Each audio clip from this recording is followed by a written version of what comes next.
जोजोलपा नुदय भिन्तुना आदरणीय दाजु दिलबहादुर दाई जी सेबले चाहिँ जी नेपाली नयाँ मालीला थिए ठाउँ आज यो कार्यक्रममा मलाई दुई शब्द बोल्ने मौका दिनुभएकोमा म आयोजक मित्रहरूलाई धन्यवाद दिन चाहन्छु। अझ सबैभन्दा बढी धन्यवाद चाहिँ आज जीवनदायीको प्रतिमामा मैले आज दुईटा फूल चढाउन पाएँ। जोसँग मैले धेरै कुरा सिकेको थिएँ र जोसँग राजनीतिमा सँगसँगै लागेको थिएँ, आज यहाँ आएर उहाँको प्रतिमामा आज दुईटा फूल राख्ने अवसर पाएकोमा पनि मैले गौरवान्वित महसुस गरिरहेको छु। यहाँ मैले मेरा धेरै पुराना मित्रहरू र आदरणीय व्यक्तित्वहरू देखिरहेको छु। म यो 13 वडामा आएको 10 वर्ष जति भयो। योभन्दा अगाडि म नैकाप बस्थेँ र त्यो कुरा पनि यहाँहरूलाई म जानकारी गराउन चाहन्छु। म अहिले अतिथि होइन, म तपाईँहरूकै वरिपरिको एकजना नागरिक हुँ। म केटाकेटीदेखि म नैकापबाट नेपाल आदर्शमा स्कुलमा पढ्दाखेरि मैले हिँड्ने बाटो हो यो टङ्केश्वर। मैले स्कुलमा मैले पढ्दा र म आजको दिनसम्म पनि यो बाटो जस्ताको तस्तै जस्तो लाग्छ मलाई। यो बाटो कहिल्यै सुध्रेन। म स्कुलमा हिँड्दा पनि यो बाटो अँध्यारो थियो र आज मै बुढो भइसकेँ र यो बाटो कहिल्यै बनेन। मलाई के दुःख लागिरहेको छ भने नागरिकको कुरा गर्दाखेरि अब सट्ट भन्दाखेरि राजनीतिको कुरा नगर भन्छन्, एउटा नागरिकको हैसियतले कुरा गर्दाखेरि मैले यहाँको एउटा यो कालीमाटी भोइस भन्ने एउटा फेसबुक ग्रुप छ। अस्ति चाहिँ डोजर लोडर ल्याएर अलिअलि गिट्टी राख्यो अनि कालीमाटी भोइसले भन्यो अब यहाँ सडक बन्ला जस्तो छ है भन्यो। अनि सडक किन बनाएर रहेछ भन्दाखेरि त्यो दिन राष्ट्रपति यहाँ आउने रहेछ। अनि फेरि अर्को पटक के भन्यो भन्दा ओहो होइन रहेछ, राष्ट्रपति आएको हुनाले अलिअलि मर्मत गरेको रहेछ भन्यो। र यो सडक कहिल्यै बनेन। र हामीले यो पञ्चायत कालमा हामी हुर्केको राजा नै सर्वे सर्वा हो भनेर त्यो इतिहास पढेर आएको, पञ्चायत कालको विरोध गर्दै पनि आएको र यही जनता बस्ने यो टङ्केश्वर आज हेर्दाखेरि खै हामीले कुन चाहिँ राजनीतिले हामीलाई चाहिँ यो टङ्केश्वरको सडक बनाउन मद्दत गर्यो भन्ने मलाई लागिरहेछ र म त्यहीँबाट कुरा उठान गर्न चाहन्छु। भन्नेले के भन्छ भने इतिहास चाहिँ सत्तासीनको मात्रै हुन्छ रे, जित्नेको मात्रै इतिहास हुन्छ भन्छन् होइन। अब हामीले पत्या पनि नपत्या पनि मैले त विद्यार्थी कालमा पञ्चायत नै निर्विकल्प अत्यन्तै निर्विकल्प व्यवस्था हो भनेर पढेर आएको, त्यसको पनि विकल्प हुँदो रहेछ होइन। कुनै बेला यो काठमाडौँ सहर युरोपको सहरहरूभन्दा समृद्ध भनिन्थ्यो। कुनै नेपाली इतिहासमा त यो कुरा लेखेको छैन। अहिले कुनै युरोपेलीले लेखेको इतिहासमा यो कुरा उल्लेख भएको छ कि काठमाडौँ कुनै बेला अत्यन्तै सुन्दर सहर थियो। हामीले पढेको इतिहासमा पनि यो कुरा थिएन। अब त्यतिखेर चाहिँ कसरी राज्य सञ्चालन हुन्थ्यो होला पनि र कसरी त्यो खाले व्यवस्था गर्यो होला।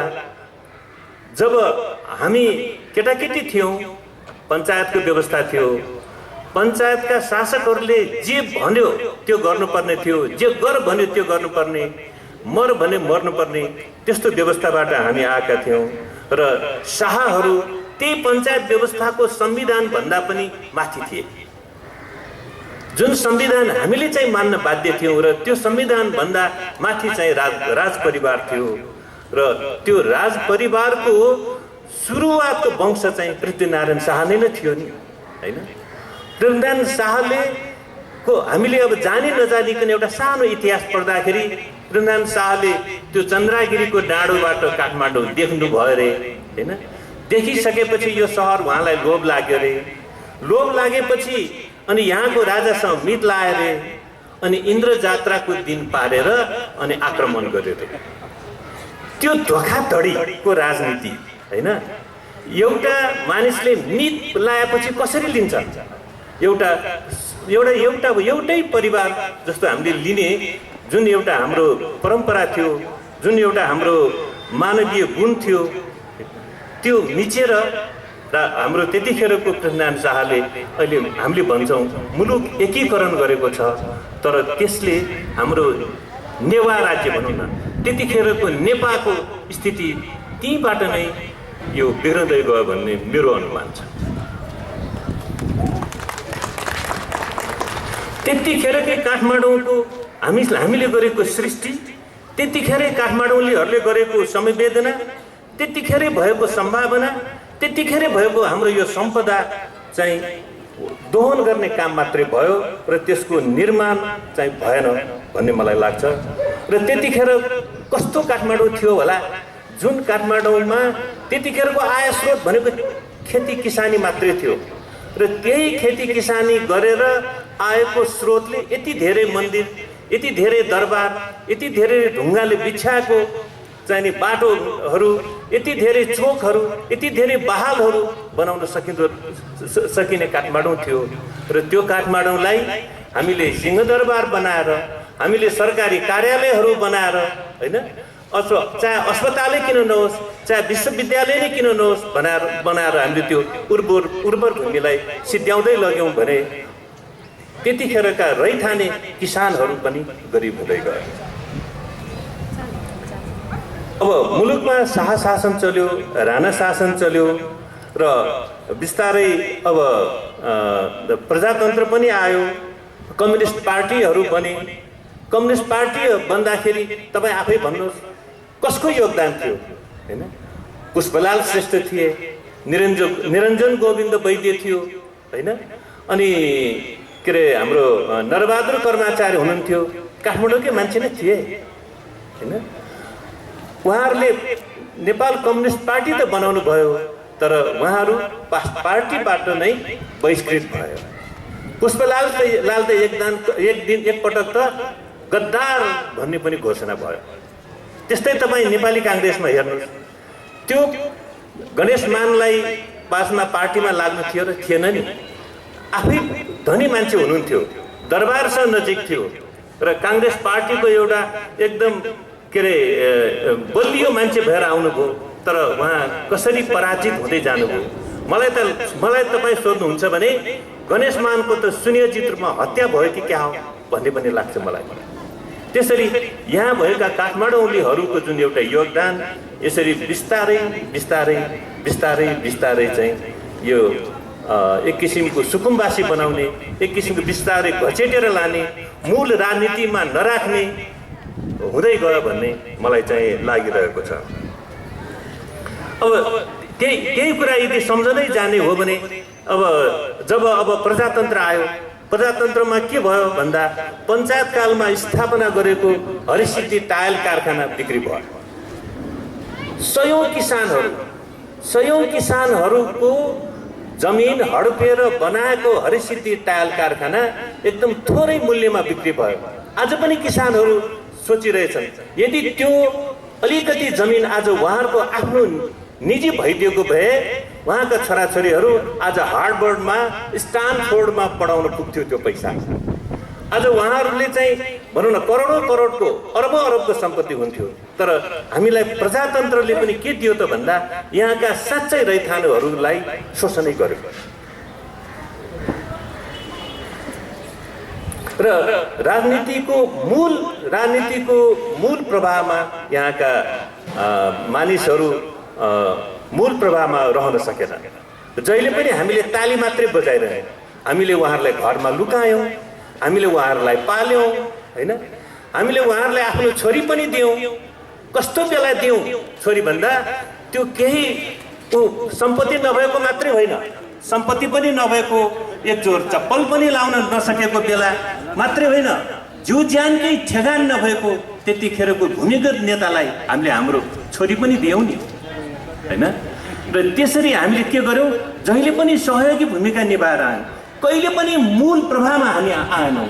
र र हाम्रो स्थिति चाहिँ के रह्यो त भन्दाखेरि हामीहरू एउटा आफ्नो घर पनि बनाउन नसकेर, तपाईँ आज काठमाडौँ सिटीमा सहरमा हेरियो भने कुनै पनि त्यस्तो घर छैन जुन त्यो पनि नलागेको होस्। 200 वर्ष पुरानो घर, 100 वर्ष पुरानो घरमा हामीहरू आफ्नो पीडा पनि कसैलाई नभनिकन, मानव हाम्रो जिउमा भएको पिलोलाई दुखेको कुरा पनि कसैलाई नभनिकन हामीले त्यसरी बाँचेर आयौँ जस्तो मलाई लाग्छ। आयो अब गणतन्त्रको बेला, होइन? गणतन्त्र आइसकेपछि के भयो त भन्दा, गणतन्त्र आइसकेपछि तपाईँले आजको तथ्याङ्क थाहा छ, हामीले महिनामा 2.5 अरबको चामल त आयात गर्छौँ। गणतन्त्रमा हामी चुडामणि शर्मा जस्तो भ्रष्ट मान्छेहरू जन्माउँछौँ, होइन? व्यापार कस्तो भएर गयो, जो यहाँका रैथानेहरूको हातमा थियो थोरै व्यापार भनेको थोरै पैसा, केही सामान किनेर त्यसमा थोरै नाफा जोडेर अनि अलिकति त्यसमा नाफा राखेर बिक्री गर्ने जुन एउटा हाम्रो परम्परा थियो, त्यो व्यापार भएन। व्यापार भनेको त लुट्नु भयो र यहाँका रैथानेहरूले त्यस्तो खाले व्यापार पनि गर्न सकेनन् र उनीहरू गरिब हुँदै गए। र अहिले आएर चाहिँ के हुन गयो त भन्दाखेरि अहिले सडक विस्तारको कुरा उठिरहेको छ। अहिले सडक विस्तारको कुरा उठिरहेको छ र जसले सडक विस्तारको कुरा विरोध गर्छ त्यसलाई विकास विरोधी भनेर आरोप लगाइएको छ। तर सडक विस्तार कसरी भइरहेको छ त भन्दा, यही कालीमाटीको तपाईँको सडकको कुरा गर्नुहुन्छ भने न जग्गाको मुआवजा दिन्छ, न घरको चाहिँ क्षतिपूर्ति दिन्छ र 100 जना पुलिस आएर अनि चाहिँ नि सरकारका प्रतिनिधिहरू डोजर लिएर त्यो घरमा मान्छे छ कि छैन त्यो पनि नसोधेर डोजरले ड्याङ हानेर त्यो सडक विस्तार भइरहेको छ। हामीले यो कुरा जानकारी गर्नै पर्छ। यहाँलाई थाहा छ कि छैन? यो यहाँ मात्रै होइन, सबै उपत्यकामा भइरहेको छ। अहिले सतुङ्गलको सडक अहिले त्यहाँको जनतालाई थाहै नदिकन किता काट गरेर 25 मिटर सरकारको बनाइसकेको छ। भनेपछि यो अहिले जसरी यो संविधानमा उल्लेख छ नि निजी सम्पत्तिको, त्यो संविधानभन्दा विरुद्धको काम अहिलेको गणतन्त्रको सरकारहरूले गरिरहेको छ। यो कुरा भन्ने कि नभन्ने, यो भन्दाखेरि राजनीति हुन्छ भने होस् भनेर यो कुरा हामीले उठाउन अत्यन्तै जरुरी छ। त्यसले के हुने भयो त भन्दाखेरि कमसेकम 10 लाख भन्दा मानिसहरू अब विस्थापित हुने भयो। घर भनेको कति हुन्छ? घर त पैसामा हुन्छ, आनाको जग्गामा पनि हुँदैन। पैसामा हुन्छ, आनामा हुन्छ र त्यो घर एकपटक भत्किसकेपछि उसको स्थिति के हुन्छ? करोडौं रुपियाँ उसले चाहिँ ऋण लिएर बनाइराखेका घर हुन सक्छ, भाडा होला, अथवा कसैको चाहिँ नि भनौँ न पुरानै घर उसले कहिले निर्माण गर्न नसकेको पुरानो काँचो इँटाको घरहरू छ र त्यो घरको बारेमा कसले सोच्यो? मलाई साह्रै दुःख लागिरहेको छ। हामीहरू विभिन्न पार्टीमा छौँ। म कुनै एउटा पार्टीमा होला, कुनै एउटा अर्को साथी एमालेमा होला, कुनै माओवादीमा होला, कुनै राप्रपामै होला वा कुनै नेपाली काङ्ग्रेसमै होला। त्यसकारण मेरो एउटा विनम्र अनुरोध छ, तपाईहरू वा हामीहरू जुनसुकै पार्टीमा भए तापनि कमसेकम हाम्रो समस्या त हाम्रो ठाउँमा राखौँ न। पार्टीमा हुन सक्छ मानिसहरू, तर हाम्रो पहिचानको कुरा के अब हामीले नलड्ने? के हामी के सुकुम्बासी नै भएर जाने? कि अलिकति पनि हाम्रो दुःखको कुरा बाहिर नउकेल्ने? मेरो एउटा सबै मित्रहरूसँग एउटा प्रश्न छ। अहिले पनि हामी सहरै बसिरह्यौँ भने सम्भवतः हामी काठमाडौँमा त छोडी नै हालौँ, हामी नेपालमै रहने छैनौँ। यो कालीमाटीमा एक आना घर भएको मान्छे आज विस्थापित भयो भने त्यो कहाँ जान्छ त्यो मान्छे? र फेरि कालीमाटीमा बस्न सक्छ?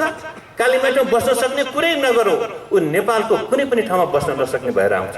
र यो कुरोलाई न यहाँ मूलधारका पार्टीहरूले उठाइरहेको छ, न मूलधारको मिडियाले उठाइरहेको छ, न चाहिने सत्तामा बसेको ब्युरोक्रेसीले उठाइरहेको छ। र यो कुरा यदि उठायो भने र यो त विकास विरोधी हो भनेर वास्तवमा आरोप लगाइरहेको छ। एकपटक फोटो खिचेकै त्यही डोजरले घर भत्काएको फोटो खिचेको आरोपमा म यही कालीमाटी चौकीमा 4 घण्टा थुनिएको थिएँ। तपाईँलाई म एउटा हरसिद्धिको एउटा घटना सुनाउन चाहन्छु। शुक्रबारको दिन 100 जना जति प्रहरी लिएर हरिसिद्धिको एउटा घर भत्काउन गयो र त्यो घरमा 80 वर्ष र 79 वर्षका 2 जना पाका मानिसहरू हुनुहुन्थ्यो र त्यसमध्ये एकजना चाहिँ अक्सिजन लाउनु पर्ने थियो र गएर उहाँहरू हुनुहुन्छ कि हुनुहुँदैन सोधियो, त्यति पनि नसोधिकन डोजरले त्यो घर हान्न थाल्यो। उहाँहरूलाई लाग्यो ओहो भुइँचालो आएको होला, तर पछि थाहा भयो डोजरले हानेको रहेछ र पछि त्यहाँ स्थानीय मानिसहरू जम्मा भएर र त्यो कुरा त रोकियो। तर त्यो बा जो हुनुहुन्थ्यो 80 वर्षको 15 दिनपछि उहाँको देहान्त भयो। त्यो मृत्युको जिम्मा लिने कि नलिने यो राज्यले, यो किसिमको वातावरण छ। हामी काठमाडौँमै बसेर काठमाडौँ बनाएकाहरू, काठमाडौँलाई समृद्ध बनाएकाहरू, काठमाडौँलाई सुसंस्कृत बनाएकाहरू, काठमाडौँमा मानवीय गुण होस् भन्ने चाहेकाहरूको आज हालत यस्तो छ। त्यसो हुनाले यो स्थानीय निर्वाचन आइरहेको छ, प्रादेशिक निर्वाचन आइरहेको छ, कम्तीमा उम्मेदवार साथीहरूले यो विषय उठाइदिनुहोस्। हाम्रो विनम्र अनुरोध छ र हाम्रो राम्रो हुँदा तपाईँहरू पनि त राम्रो हुन्छ। तपाईँहरूले पनि त 2 पैसा चन्दा दिन सक्छौँ, तपाईँहरूले पनि त हामी सहयोगै गर्न सक्छौँ भन्ने एकदम मेरो विनम्र अनुरोध छ। त्यस्तै जुन जुन पार्टीमा लाग्नु भए तापनि कृपया आजको दिन आफ्नै जीव ज्यान, आफ्नै सम्पत्तिको सुरक्षाको कुरा पनि उठाउन आँट गर्नुहोस् भन्ने पनि मेरो विनम्र अनुरोध छ। मेरो भनाइ यति नै हो। आज यो 2 शब्द बोल्न दिनुभएकोमा म यो आयोजक मित्रहरूलाई धन्यवाद दिन चाहन्छु। धन्यवाद।